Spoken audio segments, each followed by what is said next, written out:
Example. So watertight compartment should be diluted. So keep it open. If you feel that you are interested in reading Punjabi literature, better to go in the library, pick up the book and read the book which encompasses innumerable issues related to the Punjab culture and Punjab society. Nothing is wrong. And therefore, literature should be useful. It should be used for multiple purposes. And most of the time, we people, maybe researchers or the scholars, we interpret literature as per our perception and as per our knowledge. But there is no rule as such. What is the interpretation of so and so novel, so and so poem? Because of literature is to be used for multiplicity and it has multiple role to play in society, as well as it should be useful not only in the academic houses, but it should be useful for showing the road maps to the ordinary people. Because of once you think about literature as a product of society, just like Patil sir rightly said, it is a mirror of society. Whether it is half truth or not, that is the question of debate. But still, literature exhibits human life, and life is always precious. So try to strengthen our good relations with each other. Try to keep open all the avenues in terms of research, in terms of selecting textbook at different levels, and think that we are the custodians of Indian culture. We feel proud that I am Indian, and India is the land of multiculturality as well as it is the land of multilingualism. So all the languages are equally important, all the literary texts are equally important, and therefore Patil sir rightly pointed out, time has come to promote the value of multicultural literature as well as the value of comparative study also. Because of, let me give an example, and I know that you might be thinking that when the sessions will be going to start. When we think about two books, one is from Pakistan, one is from Bangladesh, one is from India, or any kind of text. If you draw a line on the blackboard, single line, you just ask the question to the students, let me tell something about this line. You will not reply, because there is only a single line. But if you draw one more line on the same blackboard, which is quite longer than the first one, you ask the same question to the students. Now, what is the difference between these two lines? You will get the response from the student's corner. First line is short, second is long. When? Unless there are two lines on the blackboard.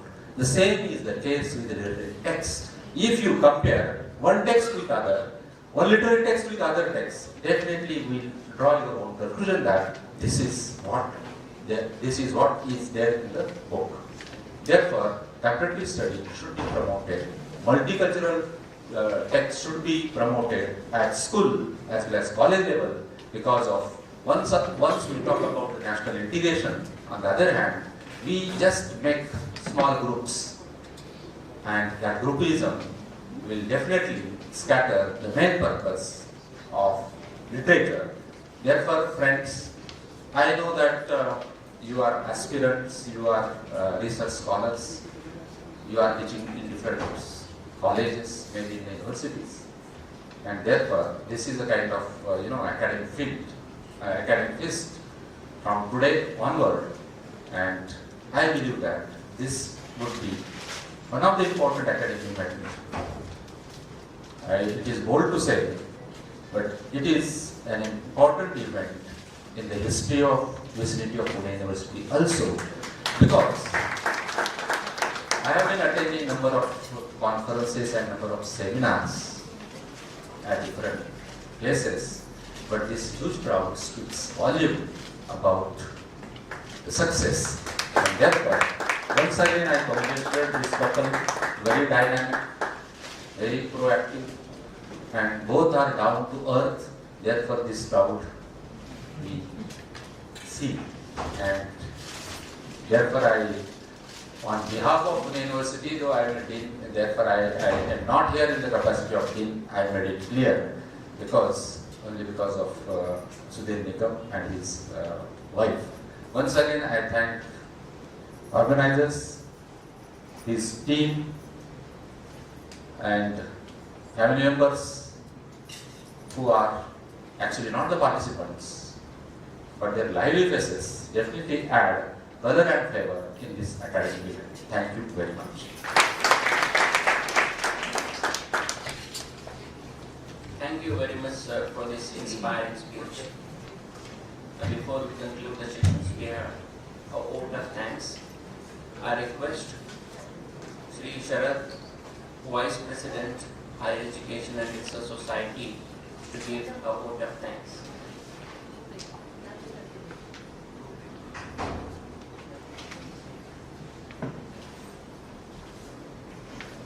One more announcement. There is no break after the vote of thanks, so please don't leave your seats. Okay? Cool down here. The tea will also be served over here itself. And there is no break, so please let me repeat. There is no break after the vote of thanks. So be seated in the chair. The tea will be served. A very special thanks to Dr. Sri Nikam and Madhu Nikam for making the dream of conducting the seminar a reality. Thank you once again. Good morning, one and all. May I please invite your attention. First of all, good morning to all honorable dignitaries on and off the dais. I am here to declare the schedule of the paper presentations that is to follow after this session. The paper presentation schedule will start at 3 p.m. The first session it would be between 3 p.m. and 4 p.m. India. I'm going to declare the paper presenters along with the themes that they are going to make their presentation on.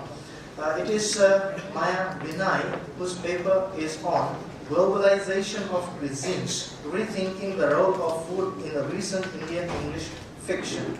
Second one, Milind Pandit, I myself, Locating the Post-Colonial and the Subaltern Question. Number 3, Shilpi Bhattacharya, Identity Crisis and Gender Inequality in Taslima Nasrin's Lajja. Number 4, Elam Fatima, Matriarchy with Patriarchal Idiosyncrasy, Marginality, Cultural Ethos, a case study of Esterin Iralu's A Terrible Matriarchy.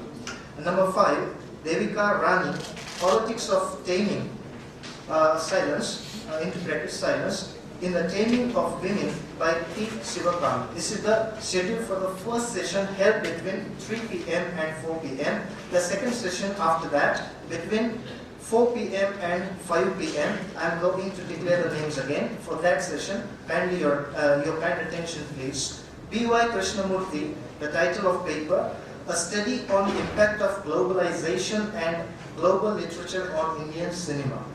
Mohini Court, Four Queens Without a Kingdom, Images of the Subaltern in the Tanis Bravely Fought the Queen. Next, Nidhi Khatana, Searching and, into brackets read, brackets close, Creating Identity, a study of Bharati Mukherjee's novel. The next presenter, Rajni Jairam. The title is From Margins to Mainstreams. So this is for second session. The third session will be held between 5 p.m. and 6 p.m. I'm going to read the names. Ujjwala Bhatte, Interiorization of the Exterior, Use of Landscape in Indian and Canadian Children's Literature in English. Next one, Srikant S., Religious Issues, Taslima Nasrin and Freedom of Speech. Next one, Samit Maiti, Tagore's Critique of Nationalism, a Vision of Cultural Globalization. So this is the schedule for the day, that is today itself. And also, I'm asked to introduce the schedule of tomorrow. The first session, paper presentation session will be held between 8 a.m. and 9 a.m. The names are Gauri Handa and Kirti Wadhwani. The title of their paper being The Tradition of Silence, Race and Ethnicity in Monica Ali's Brick Lane. Next presenter, Kathy N. Agarwal, Multicultural Reverberations in Kiran Desai's The Inheritance of Loss.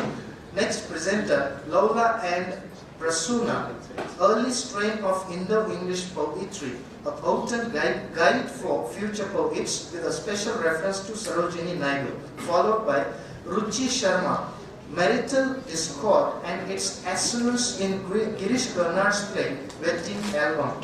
And the last one, Abhisarika Prajapati, the title being Diasporic Sensibility and Cultural Agony in Indian Women Fiction. So this is the sixth session. This is the fourth session of tomorrow that will be held tomorrow morning. The next session, that is session number 5, would be held between 9 a.m. and 10 a.m.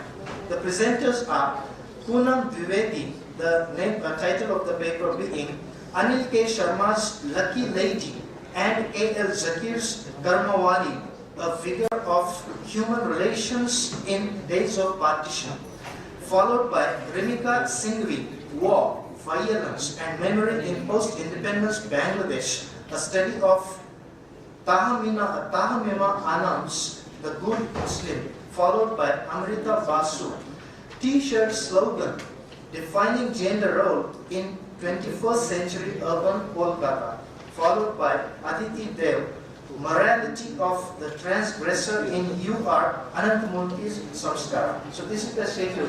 Your kind attention please for tomorrow. Thank you very much. And 4 in the afternoon.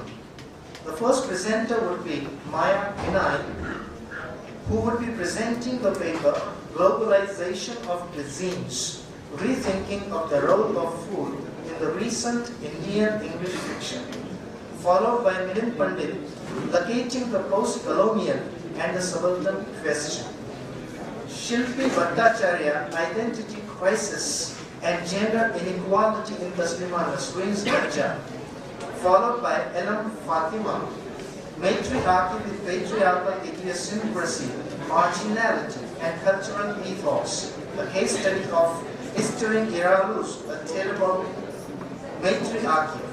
Afterwards, Devika Rani, Politics of Taming into Silence, in The Taming of Women by P. Sivakami. So the first session, this is what the presenters have been meant for. Second session will be held between 4 and 5 in the afternoon. The presenters being, first, B.Y. Krishnamurthy, a study of the impact of globalization and global literature on Indian cinema, followed by Mohini Kot, Folk Queens Without a Kingdom, Images of the Subaltern in the Tanis Bravely Fought the Queen, followed by Nivi Katana, Searching and Creating Identity, a study of Bharati Mukherjee's novels. The last presenter for the second session, Rajni Jairam, from Margins to Mainstreams. The third session will be held between 5 and 6 in the afternoon.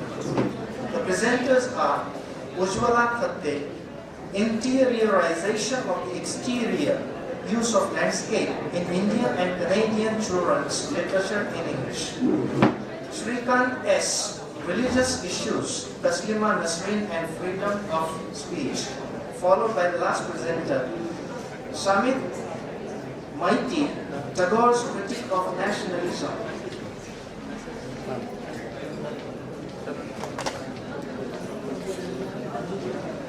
There's another name as well, Anamitra Chatterjee, but the title of the paper is not available here. The session number 4 will be held between, it will be for tomorrow. The time is between 8 a.m. and 9 a.m.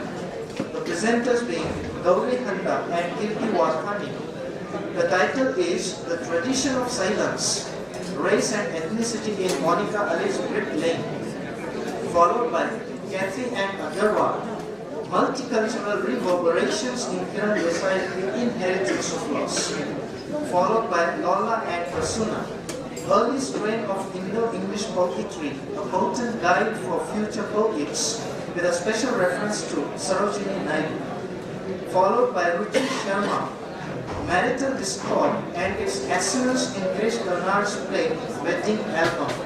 And the last presenter for this session would be Abhisarika Prajapati, Diasporic Sensibility and Cultural Agony in Indian Women Fiction.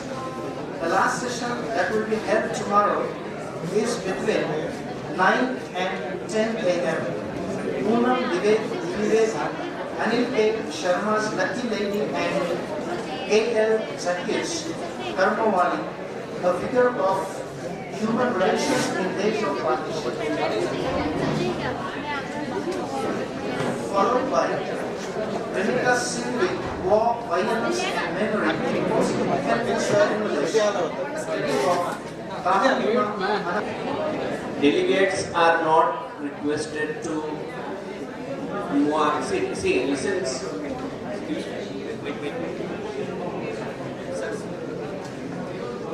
See, delegates are requested not to leave the chairs. Please settle down. Contextualizing post-colonialism. Now, the answer can be a positive one or a negative one. I have to announce from the very beginning that the answer is a negative one, that there is something wrong in decontextualizing post-colonialism. Before going on to the theoretical stuff, I'd like you to be informed on the situation of post-colonial studies in non-post-colonial countries. So where I teach and wherever you go in the world, you will, and I'm sure you know that, you will find what is called as a course post-colonial studies. I don't think, or at least I'm not aware so far, that there is any course, and I refer to general education, dedicated to a general or a generally applicable theoretical context. So all these courses will start with defining the theoretical background of what is called post-colonialism. We settle the theoretical frame and then apply randomly to pieces of literature from different post-colonial countries. What comes out of this is nothing that would be triggering the student to focus on a particular situation, on a particular nation. So I can find my students sometimes saying, oh, post-colonial literature, which means Indian or African or Caribbean or whatever. So they have no clear idea about what is specific, even in terms of post-colonialism, to each of them. Now, this being the general Western tendency, I'd like to say that this is not the only one. And since the 1980s, there is another, I'd say, quite dangerous attitude in the theoretical field, namely what is called trauma studies. If you say trauma studies, that would, connected with post-colonialism, that would be very helpful for the latter to enrich a sterile and very general background.